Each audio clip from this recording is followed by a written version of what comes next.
Hello and welcome to another episode of Stock Shots. Please remember, I am not a financial advisor. I'm just giving my opinion based on some things I see, like support and resistance, supply, demand, and of course, some indicators that may be on the screen. So always do your own due diligence. Make sure you educate yourself and always look to the left because we're looking at things that have already happened and think about what things may do in the future. So this is another episode of Stock Shots. Welcome.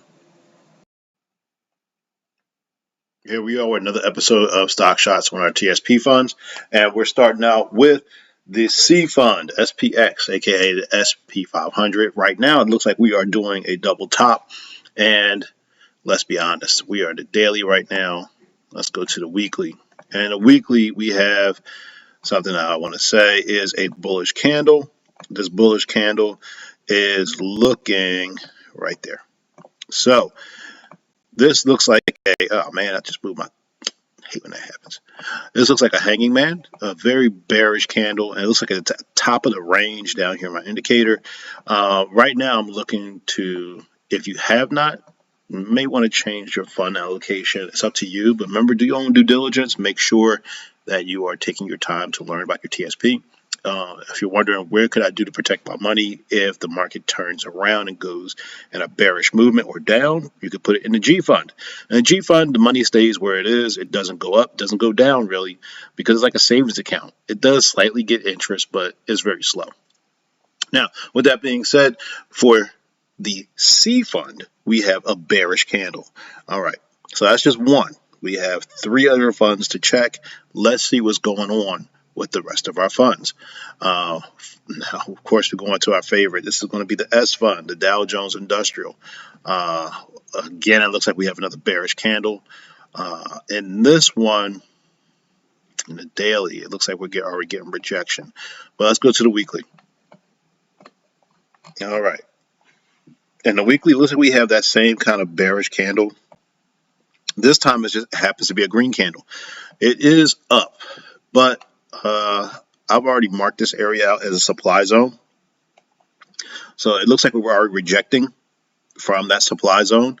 And the last time we did that, we were over here, and this was in March of 22 and February 22.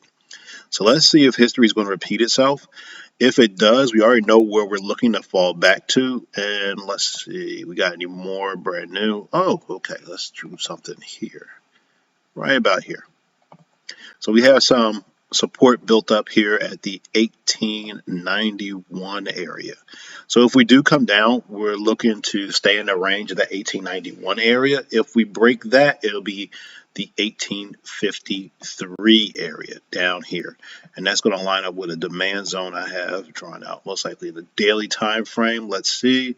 Yes, it is based off a daily time frame, and that would line up as well with the 1853 area. So our first look of support, if we break down from this supply zone, which look we just tapped into, will be 1891 and then 1853 for a bounce to continue up. So let's put that on the chart. If we continue down, because it looks like we have a strong bearish candle right now, I would look for it to go here. And that would be at least to that 2086. And of course, we would love for it to go up here to the 2205 area. All right. But we're going to have a lot of bullish momentum to break through these, the supply zone and these two resistance areas. So on our next one, let's talk about the EFA, the International Fund, I Fund. Let's see what we got. All right, all right. So we're in a daily. We're still in that range, but we have already hit that $76. Yeah, we've hit it, and we couldn't break through it. So let's look at the weekly. Yeah. All right. So we have is a strong bullish candle. Technically, we're still within that consolidation because we didn't close above the $76.32 range. We want to break above that with some strong bullish momentum, so a lot of volume to break that. At this moment, it looks like, let's just do something easy. Let's draw a trend line, and here to here. So I'm looking to see if this trend line is broken in consolidation. I'm looking for a breakdown. That breakdown would then take me down to, I would look for it to go to 74, but I would actually see it more so coming down to the 73. We had a big rejection off of 74, so I don't know if all the orders that were in this area were already taken. There may be some orders under here, and there may be some left down here in that $73 range. So looking for a break of that trend line to the downside for the EFA, aka the International Fund, the I Fund. Uh, we're going to have to get a lot of bullish momentum to break past that $76.32 range. So until I see that, I'm looking for a reversal, because in my C fund and S fund, I already had reversal candles, and I'm already looking at places where it can come back to. This one may continue up further because the international fund. I want to see it break that 76. If it does, I'm going to be extremely happy. I'm looking for that $82 range, okay? So we're looking for it to go all the way up here if it breaks that.